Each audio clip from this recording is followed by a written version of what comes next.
Jiggy, love is in the air na talaga at ipinaramdam pa yan ng ilan nating kababayan sa mga nakakakilig na marriage proposal. Pero kung may mga blooming, yung buhay pag-ibig, meron din namang lantang-lanta sa kakahintay ng forever nila.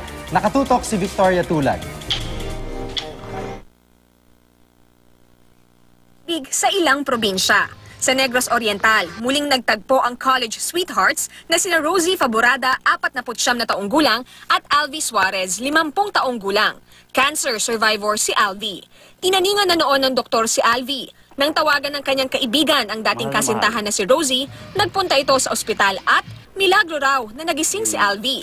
Ipinagdasal daw nila na sakaling madugtungan pa ang buhay ni Alvi, itutuloy nila ang naudlot na pagmamahalan. At nito lang Disyembre, ikinasal ang dalawa. Hanggang sa tuktok ng bundok, umiihip ang pag-ibig, tulad ng lalaking ito na nag-propose sa Mount Ugo. At ang isa pang ito na nag-propose naman sa Mount Pulag. Libutin man ang buong mundo, sa'yo lang iikot ang puso ko.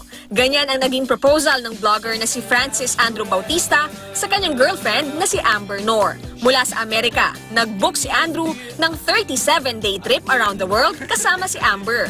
Ilan sa kanilang mga pinuntahan ang China, Mexico at Pilipinas. At pagdating sa Nasugbu, Batangas, doon na siya lumuhod at nag-propose kay Amber. Para makumpleto ang moment, may engrandeng fireworks display. Kung merong kasing sweet ng tsokolate ang love life, meron din daw kasing tamlay ng iron deficiency ang puso. Love is in the air daw, sabi nila. Wala pa rin hanggang ngayon.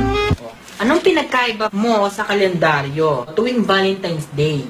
O ano, ang kalendaryo may date. Ikaw wala. Kaya naman ang ilan, hindi mapigilang maging kasing pait ng ampalaya, tulad ng hugot car na ito.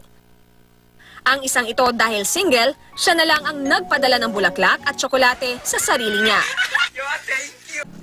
Paano naman kaya nagse-celebrate ang mga kababayan nating imbes na Happy Valentine's Day, Happy Independence Day ang pinagdaraanan ngayong araw?